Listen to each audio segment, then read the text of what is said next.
Hello, and today in this video we're going to be talking about my process and everything involved in creating luxury real estate films.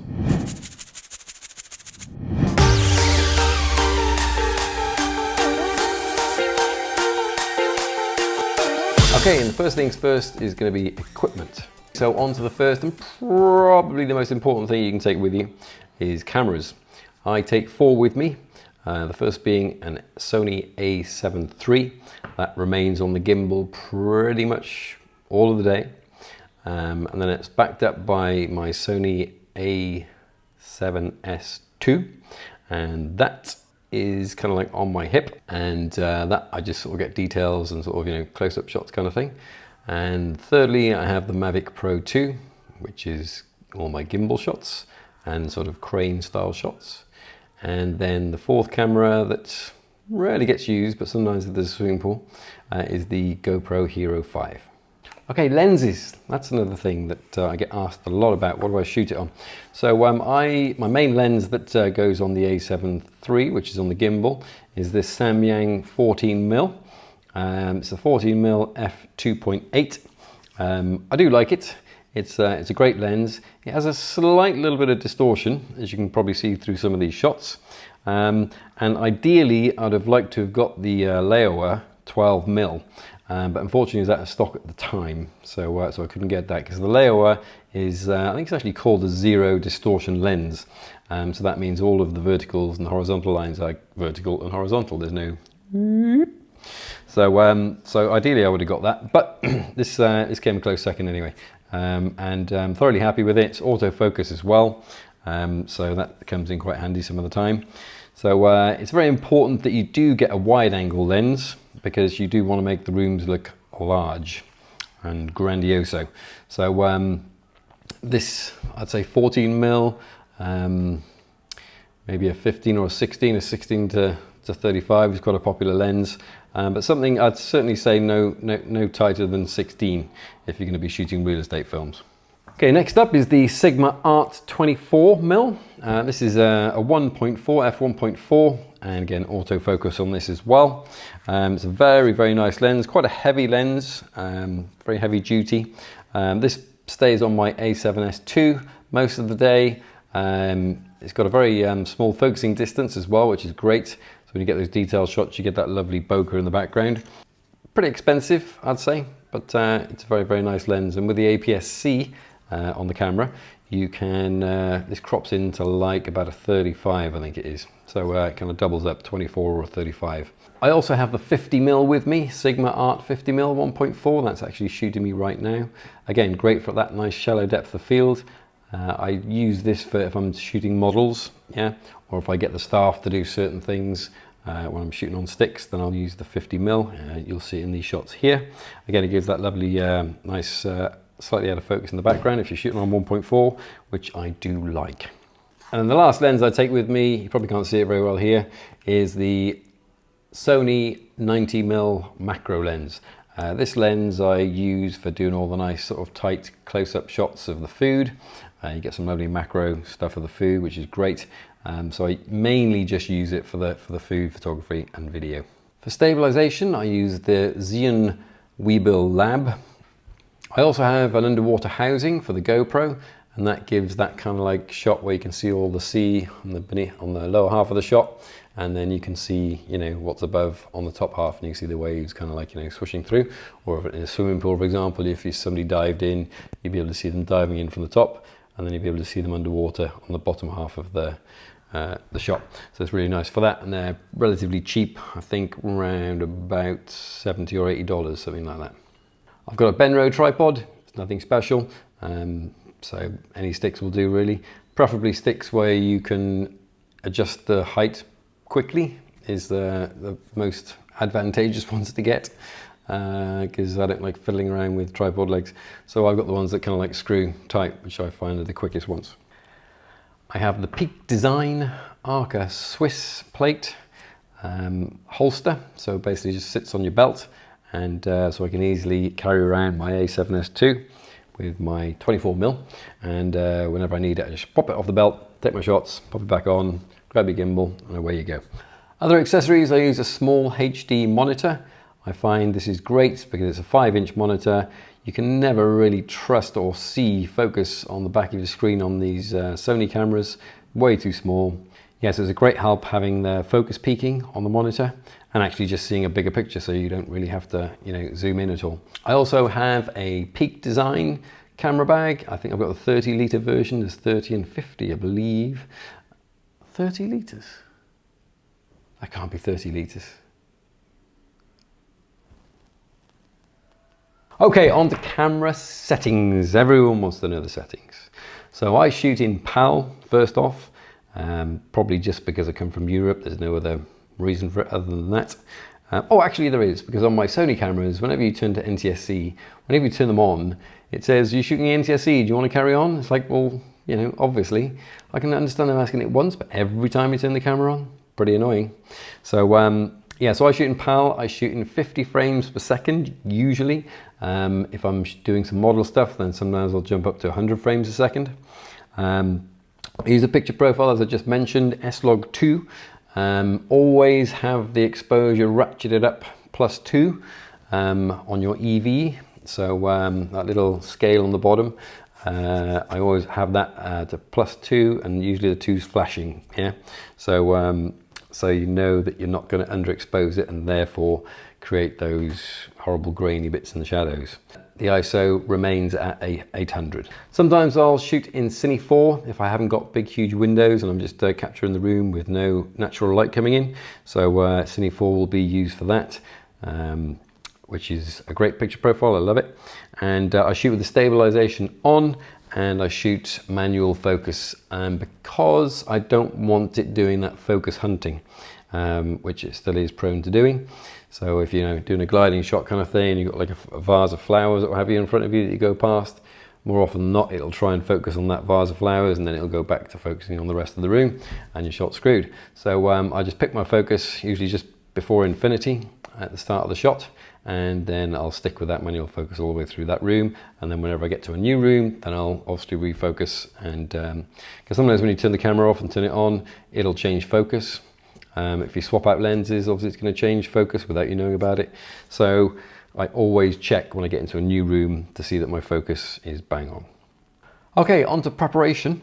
Firstly, it's quite important to figure out what the client actually wants to appear in their film. And I've kind of like put this down to 4 different categories. First category being an architectural shoot. So this would be just shooting the interiors and the exteriors, just getting the beauty shots and cutting that film together. Second category would be to shoot architectural shots, beauty shots of the building, and to shoot guests, so real life guests actually at the villa and enjoying their time at the villa and getting some candid shots of them doing so. Okay, the third way to shoot would be architectural with professional models, and it'd be important to find out what kind of demographic they would like for their models, whether it be young couple, family. So you need to determine that with the client rather than what your preference would be. So myself personally, I like to get sort of models who look like they would actually be in the villa, so I wouldn't want some 20-year-old couple running around having a frolic. I'd prefer to have somebody in their 30s, early 40s kind of thing that would really be staying in the villa to actually do the shoot with. But again, that preference is down to the clients. And the fourth category would be an agent walkthrough, not 007, but like the real estate agent, where he's just doing a piece to camera and just walking through the property. I've never done one of these myself, but I have done them, and if it was requested, it'd be no problem. Just pop a radio mic on them and away you go. Okay, the next thing that I would do would be to create a call sheet. This will be good to determine when you'd actually need the models, to determine what time of day that you'd like to shoot certain rooms, because they'd be west facing or east facing. I ideally like to shoot rooms in the morning that have like a sea view, because you get that lovely deep blue sea, rather than the afternoon and the golden hour, the sea kind of turns a black color, and that lovely bright blue's gone. So so things like that, and determining when to use the drone, and also when to schedule your couple shots, and possibly when to schedule in all the cooking. So yeah, so it's good to have a plan. it sometimes obviously doesn't always go according to the plan, but it's good to have something to work through, and also to, you know, give timings to people like the chef and like the models when they need to be ready, kind of thing. Personally, myself, I like to start shooting early and finishing late. So I schedule the day to start around about 9 a.m. in the morning, and then we don't finish shooting until 7, sometimes 7:30, when you've got that sort of twilight hour. Yeah, I'm super friendly to all of the staff, and I'll introduce myself to everybody as soon as I get there. You got to bear in mind that they're not used to having cameras pointed in their face or having a film crew and lighting and what have you around the villa. So it's best to keep everybody feeling as relaxed and chilled as possible. Crack jokes, you know, mine are terrible, but you know, just get one of those kind of dad joke laughs. So it's really, really good, yeah, to keep the humor up in the day, and like, you know, to keep everyone's spirits up, kind of thing, because it is a long day. The next thing I do will be set up all of the gear. So for example, I'll get the drone out, set that up, make sure all the cards formatted. I'll get my gimbal out, set that up, get my sticks out, my lighting. So I set all that up so it's all ready to go. Okay, so the first bit of shooting that I start is with the interiors. As I touched upon earlier, I do like to get that lovely blue sea, and hopefully if you've got a blue sky to complement it. You can get overcast days, and that can be a pain. If you've got like foliage and stuff outside, overcast days are a blessing, because it's much easier to expose for that. But when it comes to, you know, the lovely blue sea, you do need sunshine to light it up. Then I'll move on to some drone shots just before lunch. I personally myself like to get drone shots where the light is coming from directly up above, so that there's not much in the way of shadows being cast. If you do it early in the morning or late in the afternoon, and you get those long shadows, which obviously can be a look, but I personally like to shoot the architectural part and the building part with it consumed in light. Then on to the lunch, and usually there is a feast created. These chefs in these luxury villas are absolutely amazing at what they do. They do make the food look like art, and it obviously tastes amazing also. So I do, depending on what the client wants, shoot the chefs preparing all the food and cooking the food, and then I'll get the other staff to serve the food, and then when all that's done, we actually get to eat the food, which is great. After the lovely lunch, then we'll go outside and we'll shoot some of the exteriors outside with a gimbal and the Sony a7S II, getting all the detail shots. Usually takes around about an hour or so, maybe more, depending on the size of the villa. And then in the afternoon, then that's dedicated to shooting all of the models, if they're required. And I always get the models to have 3 changes of clothes. So they've got swimwear, and they've got like casual afternoon, daytime wear, and then casual evening wear as well. Then we're encroaching on kind of like the golden hour, which is a beautiful time of day to shoot, if you're fortunate enough to get it. And with the golden hour, you've kind of got to be really quick, because it's nice to get some shots of the rooms again, because you get that lovely sort of sun coming through if it's a west-facing room. It's also nice to get some of the model shots as well, walking around the villa.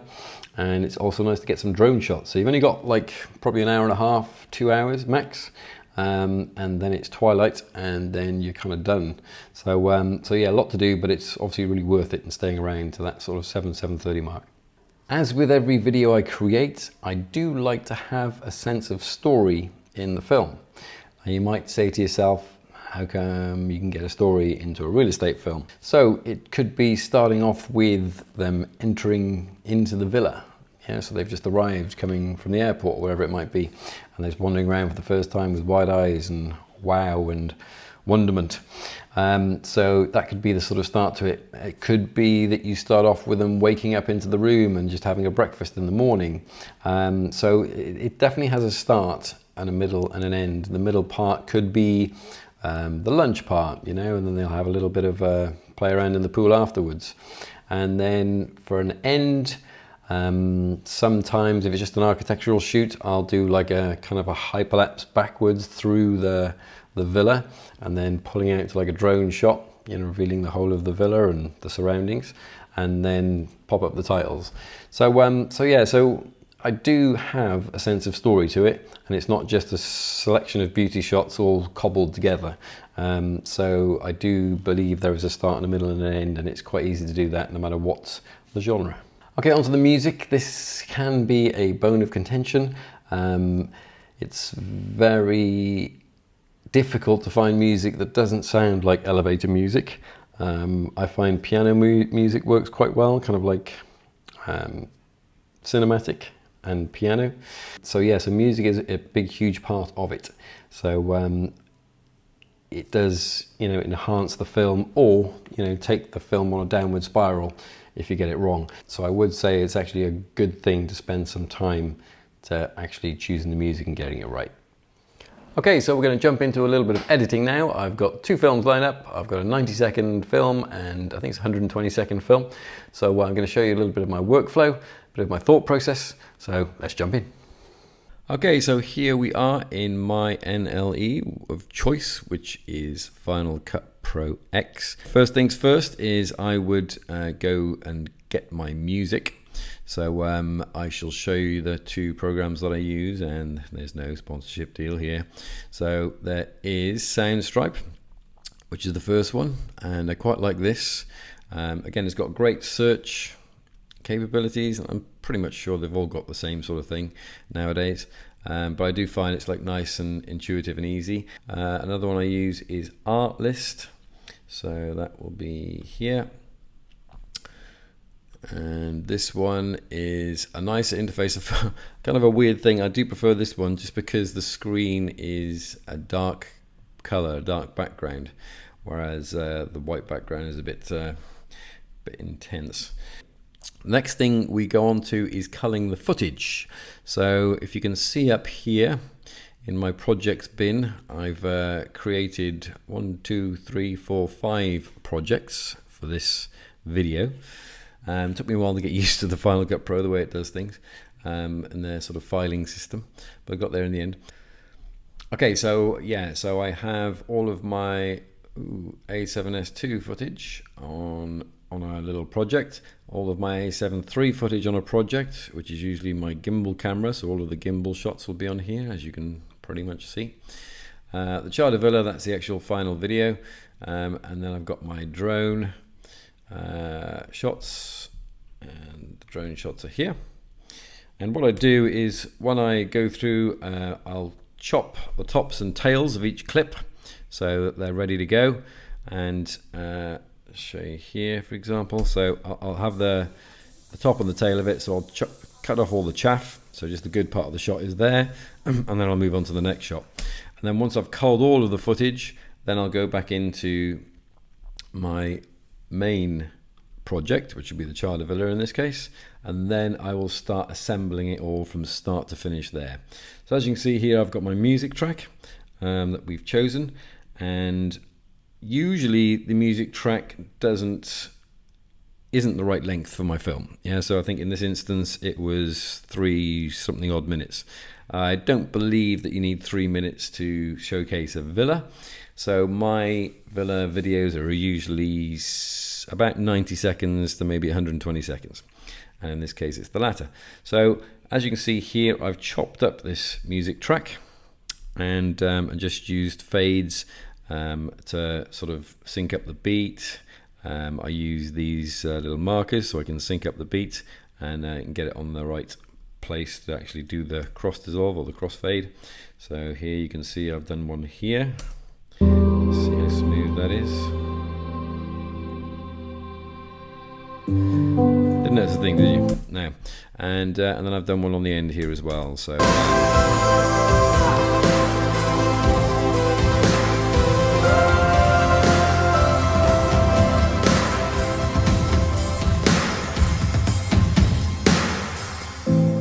always do that. It's very rare that I actually find a music track that is the right pace all the way through and the right length. Yeah, it just doesn't happen.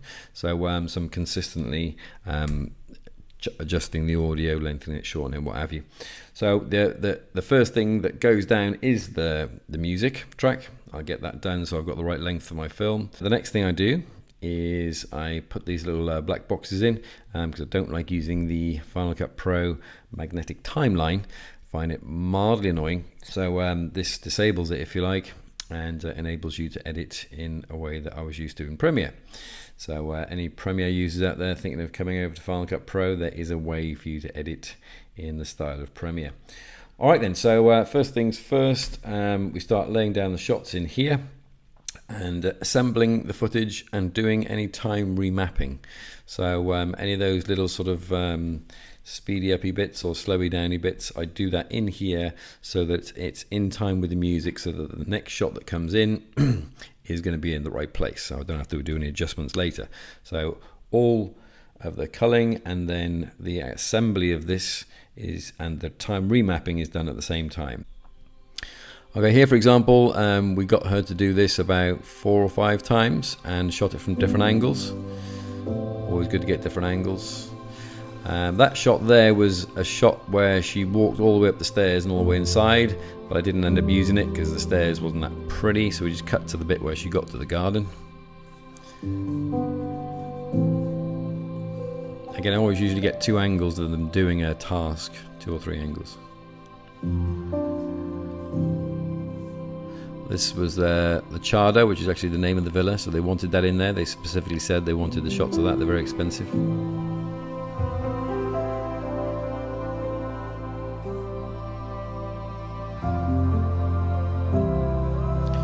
Okay, I had to change that shot there. It was requested that they didn't want to see any of her sugar. She put a spoonful of sugar in there, so I changed that up to make it more healthy looking.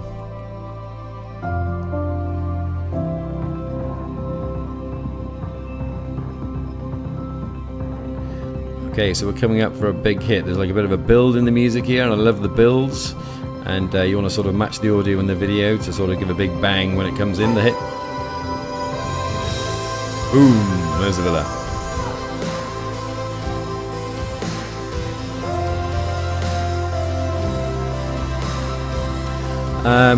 Might note on this shoot we didn't actually have any models. So the girl that you see here is one of the girls from the real estate agents, and she did all the modelling, and she's quite happy to do so.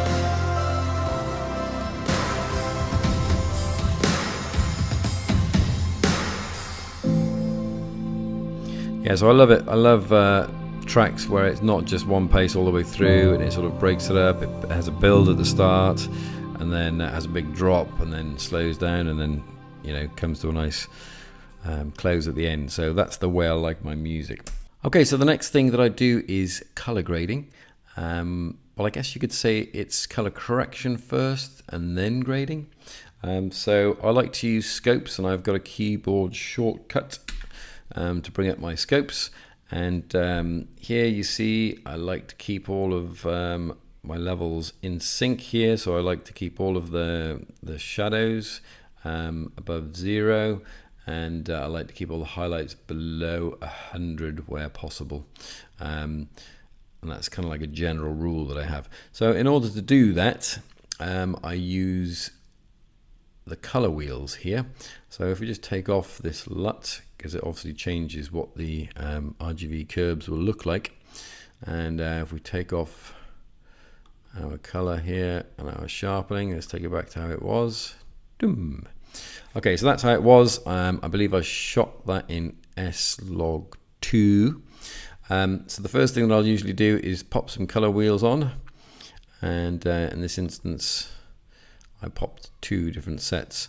Quite often what I do is I'll copy and paste, and it looks like in this one I've copied and pasted from others. So let's look at the color wheels. So I took the shadows down a touch here. I raised the mid-tones a touch, and then I dropped down those highlights. Now that's the initial kind of like color correction. But what happens is, and what's happened in this instance is, once you have applied this, if you apply any more effects to it, then you're going to see more of a difference. So we've got the color wheels here. Let's enable the color board. That's the next thing that I usually do. And it varies from shot to shot. So you can see that's without and that's with. So here I didn't really want to add any color to the highlights, but I wanted to add color to this kind of like wood background here, this beautiful wood background. So if you add color to the highlights in this particular instance, the skin goes like a really yellowy color, so I don't really want that. And yeah, really the color that I want to bring up is like, you know, the lamps here in this background. So I adjusted the midtones and the shadows. And let's go back and see what else we got on there. I added a sharpen. I always add a bit of a sharpen to it. And the amount is just the default amount, 2.5. And I've pasted on some more color wheels here to give it a bit more oomph. And then we got another color board on there to add a bit more color to the background there. Once I've done that and I was happy with that, then I will go and add a custom LUT. And I do like the way that they work in Final Cut Pro, because it means that you don't have to load in each one. So with this particular way of doing it, you just apply this custom LUT, which is an effect, and then you load in all of your LUTs within this program here, and they all appear here in the drop down menu. So this is one folder, this is another folder, so on and so forth. So in this instance I used Punch, which is quite an obvious one. It just kind of like gives it a bit of a contrast kind of curve. So that's a popular one I use. Another one I sometimes use is Enhance, and that just pops up the colors and what have you. Another good thing is you can adjust the amount of the LUT that goes into it. So you've got a little slider here, which is really good. And we've even got my M31 LUT in there. Ooh, look at that. So yeah, so the last thing that I would do would be to apply the LUT. We'll put that punch there. And you can see now over here the RGB curves have changed, but the majority of them are below this 100 and above the 0, which is obviously a good thing. So so I'm happy with that. So yes, then I'll go and I'll just color grade all of the clips, and a lot of them you find if you're in the same sort of scene or the drone shots, what have you, you can just copy and paste the grade that you did to it, so that you don't have to keep doing a correction and a grade to every individual shot. You'll find that you can just copy and paste it to many of the same shots, which is probably what I did here, because this room all looks very same kind of lighting. Yeah, these two rooms. So I just copied and pasted it. So yeah, so once the color grade is finished, then I'll go and add some effects, and some rather amazing effects are this effect here, and it's called M-Flare. Yeah, M-Flare 2, I should say.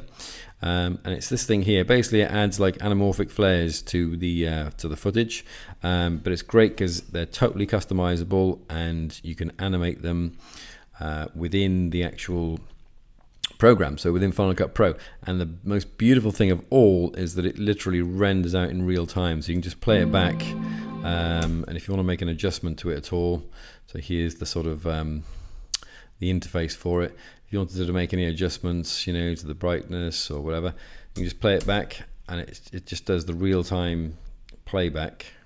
It does the real-time playback without any juddering, and it's just remarkable. So yeah, so like I say, it's really customizable. You can, you know, change where you want the sun to go. You can change where you want the accents of the sun to go, and there's a whole plethora of different presets that they give you. You can make your own as well and color it, and you can track it, so you can track the sun across the sky.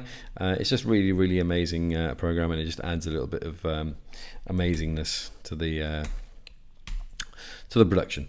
And if you've got a bit of a boring shot, you know, this can sort of add a lot to a boring shot, make it a bit more exciting. So I don't use it everywhere.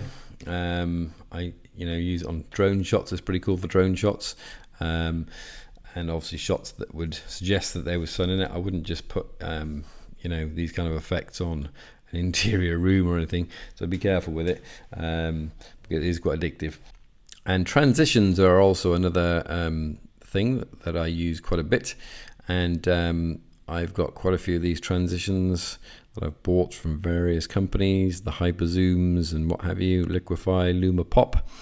Some of them are free, some of them you pay for, but I do like Final Cut Pro, the way that it does handle transitions, and because a lot of the time in Premiere you just couldn't do it, or you have to like put 5 or 6 different layers on top of each other to get this effect. I mean, it's just so antiquated, or you'd have to go into After Effects to do it. So I love the way that in Final Cut Pro you can do the transitions within the program no problem, without having to leave and go to a third party.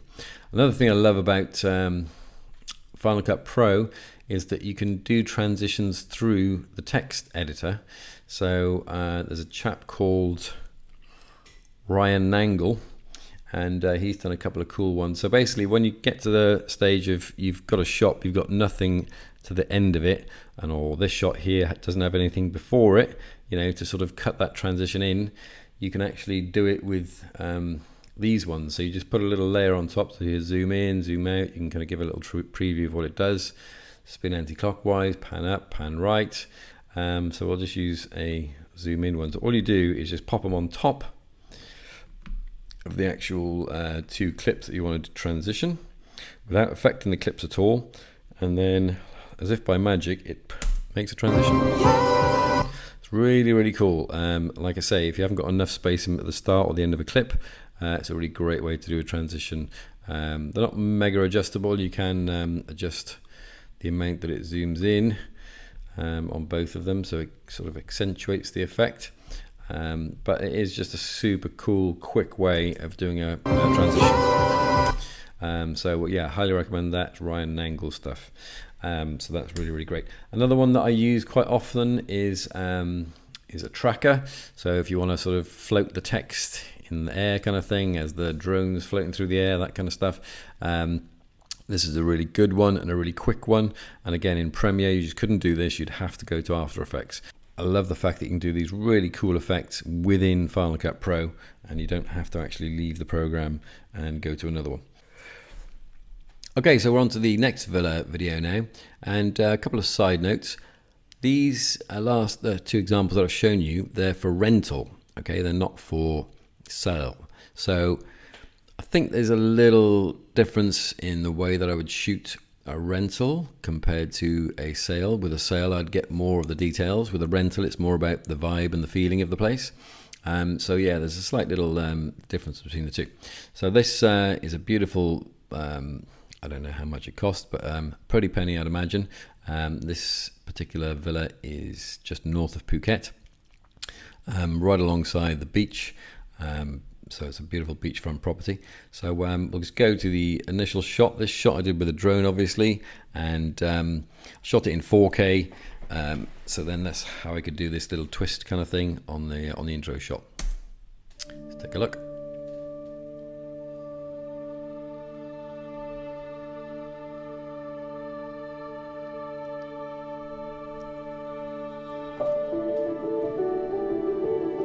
So you can see I do a lot of sort of speed ramping, shoot everything 50 frames a second, so you have that ability to, you know, make it smooth.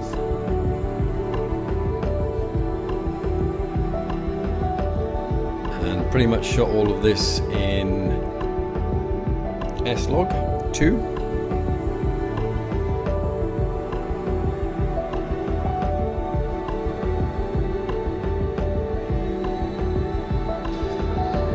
Again, we had these sort of darkened walls in most of the interior shots, which are always tricky.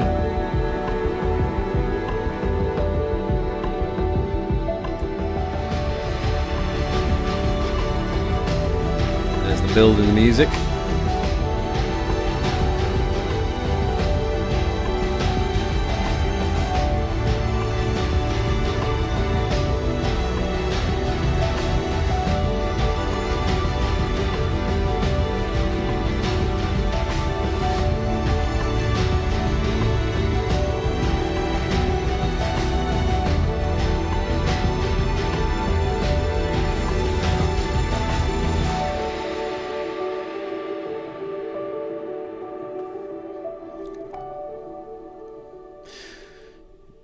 Yeah, so that was like the little ending that I sometimes like to do, where I just sort of like do a reverse out of the whole. I do a reverse out of the whole of the villa, so it kind of like gives it a nice little sort of end to the video kind of thing. So you can see whoosh, whoosh, zooming out, zooming out. And usually I reverse the shots that I shot, so it's as simple as that really. and then coming out to a nice drone shot at the end. Okay, I hope that was of interest to you and you managed to soak up some of that information, and that information was worth soaking up. I'm thinking of starting off an online course very shortly because I've got lots of behind the scenes that we've shot on location. So I think that could be of interest. So if it is, please leave a comment down below and please do that subscribe thing and hit the little bell, and I shall hopefully be seeing you in the next video.